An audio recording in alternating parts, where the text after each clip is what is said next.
Welcome back to This Week in the Lab. I'm Daddy Clay. And I'm Daddy Brad. You know, it seems that as soon as kids can walk, they're toddling off after anything on 4 legs. And if you don't already have a pet, the whining starts about age 4.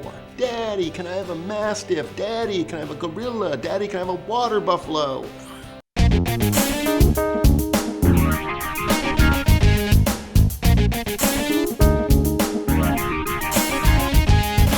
For some families with young children, thinking about adding a dog or cat to the mix, well, it's just overwhelming. Or if you're like me, you've got allergies, or you don't like the idea of animals biting your children, or another mammal in the house crapping on the carpet. Dude, what are you, an animal hater?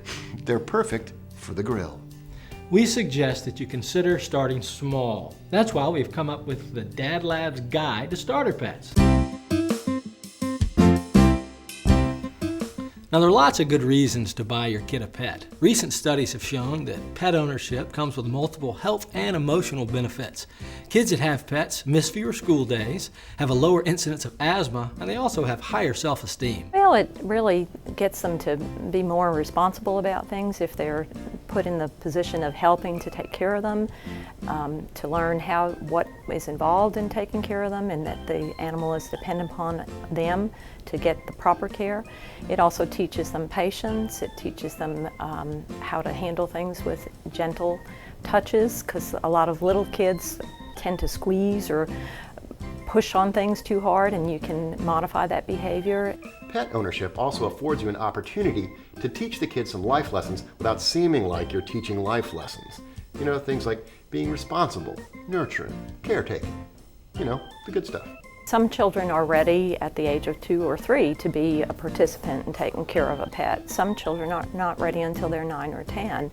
Obviously, a child that is showing an interest in pets, that would be one that you would probably choose sooner, but a lot has to do with the child and what they're capable of and what they're capable of understanding. The biggest thing with little pets and little kids is there's lots of chances for the pet to be on the receiving end of the wrong kind of care or treatment. So the owner is really the parent, and if the parent is ready to have a pet, I think you could pretty much start at any age. Okay, see ya, honey. I don't know if your family is like ours. 3 kids, 2 careers. Who's got time for a pet, right? Come on, guys, get in, we're late.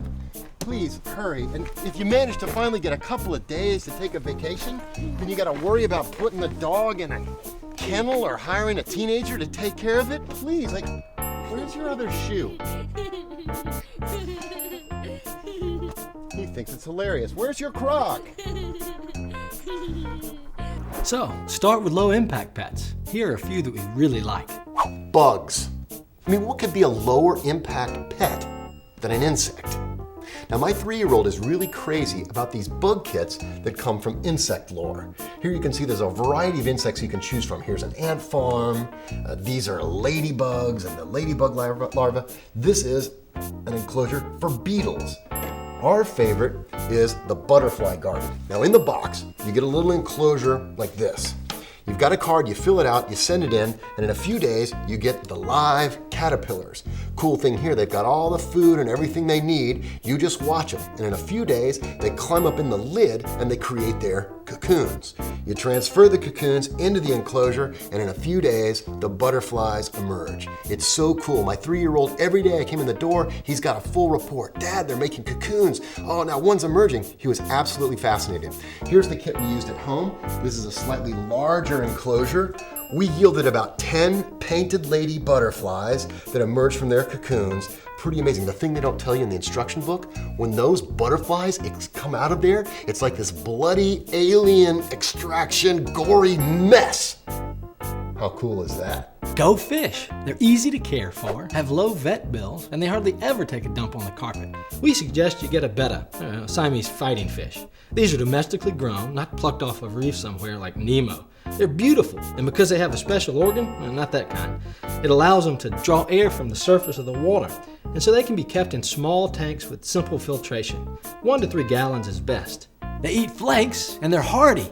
One thing though, you want to make sure there's only 1 per tank, because the males, they duke it out, they'll fight to the death. Other than that, pretty much a perfect starter pet. Bugs and fish, they're great, but they're kind of low on the snuggle factor, if you know what I mean. Plus, there's some value in teaching kids to carefully handle live animals. So, what about rodents?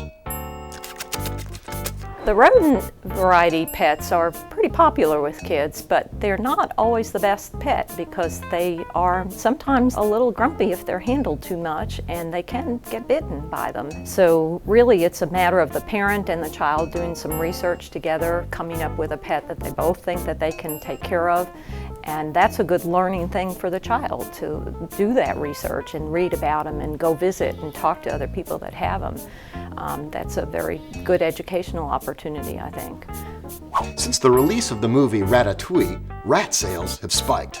Guinea pigs remain popular, and gerbils seem to have left the whole Richard Gere scandal behind them, so to speak.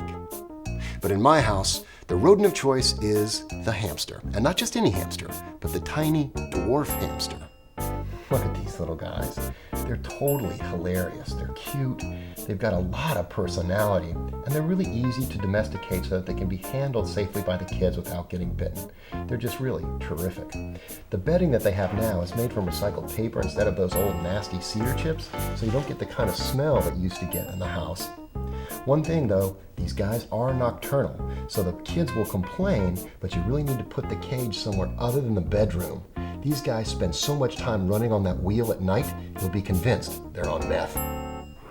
So, those are our great ideas for starter pets. Now the great thing about these smaller... Daddy Clay, I know that you're about to make some dumbass, tasteless joke about pets, but I want you to remember that a lot of our audience and a lot of folks here in the lab, we really love our pets, and I just want you to respect that.